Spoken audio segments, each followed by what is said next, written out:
إن المؤمن إذا كان بانقطاع من الدنيا.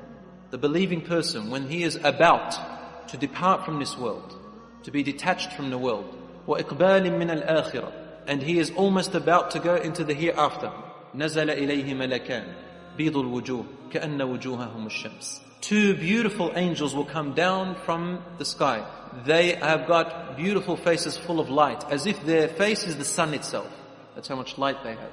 وَمَعَهُمْ حَنُوطٌ مِّنَ الْجَنَّةِ وَأَكْفَانٌ مِّنَ الْجَنَّةِ. They have perfume from paradise, and they have a shroud from paradise. Now to say the rest in English, inshallah, to buy ourselves time. And then they wrap him, and they place the perfume in him, and the angel of death is there. And he says to the soul of the believer, come out to a pleasure from your Lord, come out to a luxury that you are going to receive from your Lord. أَيَّتُهَا الرُّوحُ الطَّيِّبَةِ. O beautiful, pure soul. The Prophet ﷺ said, the soul of the believer comes out, or the angel of death takes it out in this way. Just like water spilling from a jug. Can you imagine water spilling from a jug? How does it spill out? You can see it. It spills out softly, smoothly, purely, beautifully. There are no obstacles in coming out. كَفِيِّ السِّقَاء. Or I don't know if you have it, I mean, Lebanese have this, and I think Turkish people have this. They drink with it like this, up, and the water sort of comes out of the nozzle. Have you ever seen that? It's got a nozzle that comes out. It comes out beautifully, huh? It's water coming out like a fountain. So it says the soul comes out as smoothly as that. What a description. And the two angels, they don't allow the angel of death to hold it for long at all. For as soon as they can, they take the soul off him, and they place it in this beautiful shrouding and perfume from Jannah. And they climb up with it into the heavens. And every angel that it passes by, because there are angels everywhere, on earth, in between the skies, as you're going, at the first level, everywhere. Angels are uncountable. And each time it passes an angel, or a group of angels, they say, Man هذه الروح الطيبة? Whose beautiful soul is this? And the angels who are carrying it will say, Fulan ibn Fulan, so-and-so, son of so-and-so. بأحسن الأسماء الذي كانوا يسمونه بها. With the best names that he was ever called with on this earth. And they will welcome it until it reaches the first heavens, or the first sky. And the first skies have gates. Only Allah knows how these gates are and what their nature is. But there are gates. How much do we know of the universe and the black hole and the stars? We hardly know anything. What's up there? لَخَلْقُ السَّمَوَاتِ وَالْأَرْضِ أَكْبَرُ مِنْ خَلْقِ النَّاسِ. Allah says the creation of the universe and the earth is much bigger and more phenomenal than the creation of the human body. The angels, there are angels at the gates of the first sky. And they say, who is this soul for, this beautiful soul? And they'll call it by its beautiful names. And they ask for the gates to be opened for it. And the gates will be opened. And then it reaches the second. And every time it passes by a group of angels, they'll say the same thing and welcoming it. Imagine that, ya akhwan. You've just now departed from the world and there is a welcoming from a creation made of light. There is no darkness in there. There is no hatred. You are the famous one. You are popular among these enormous creatures, beautiful creatures you've never eyes laid on. And no one else can see this. And if we hadn't been told by Allah and His Messenger, we wouldn't have known this reality. We only say what Allah and His Messenger tell us. For we believe in what they tell us of the unseen. It says it reaches a point very high.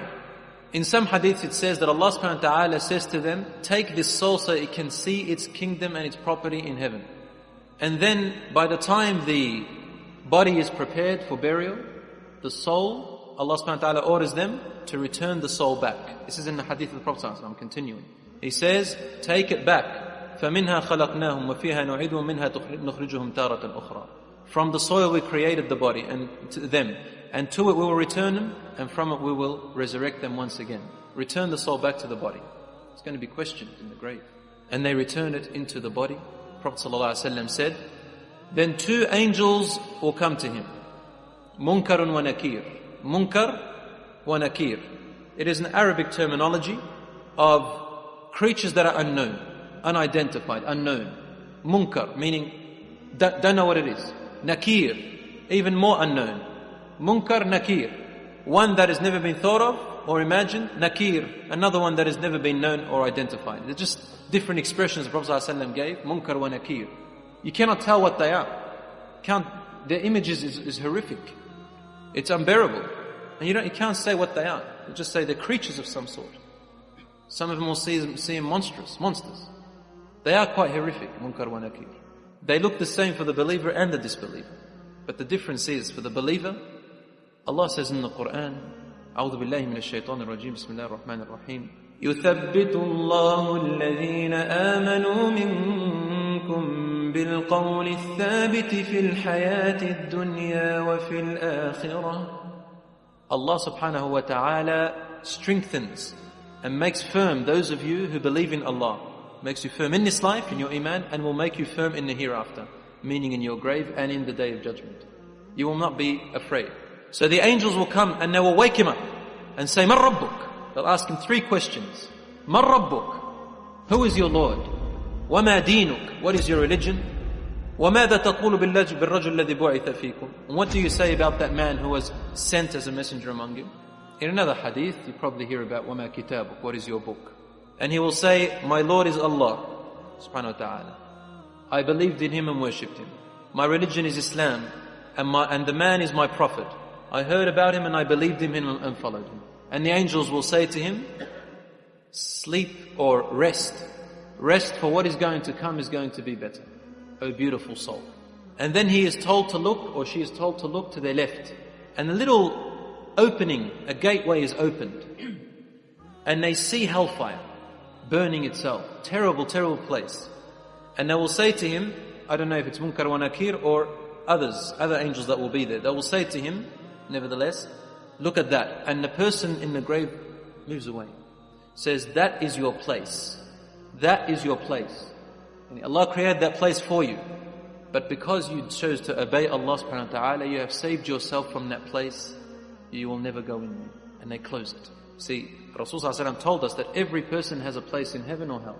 And whichever one you hold on to is the one you earn. Then they open a door from the right. And he sees paradise, palaces, beauty, nur, undescribable beauty. And he loves it. And they say to him, this is what is awaiting for you now. You have earned it and you are going there. This is your kingdom.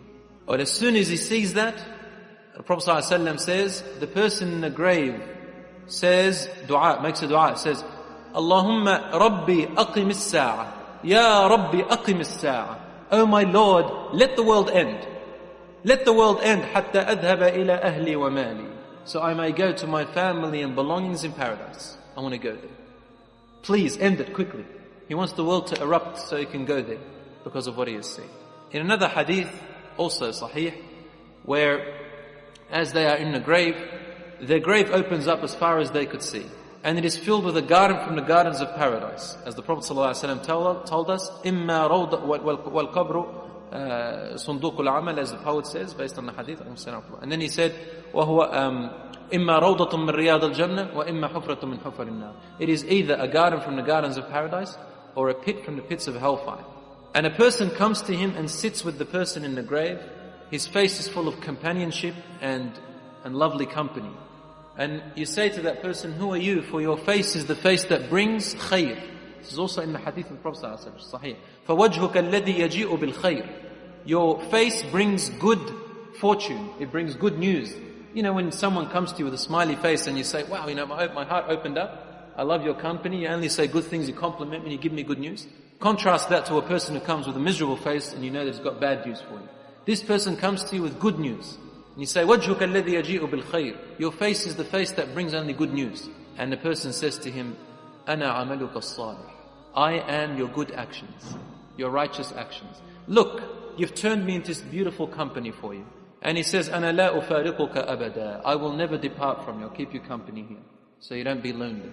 In the hadith of the Prophet ﷺ, he says that Allah subhanahu wa ta'ala, one of the moments that He will be closest to His servant is when they are in the grave with no anis or jalis, with no companion of their family from this life. He will be very close to them to look after them. So when a person dies or passes away in your family or someone friendly to you, always remember that no one, a stranger has not captured him, he is not imprisoned, he is not kidnapped, but he is taken away by the most merciful Allah who created you and them. So he is in good hands.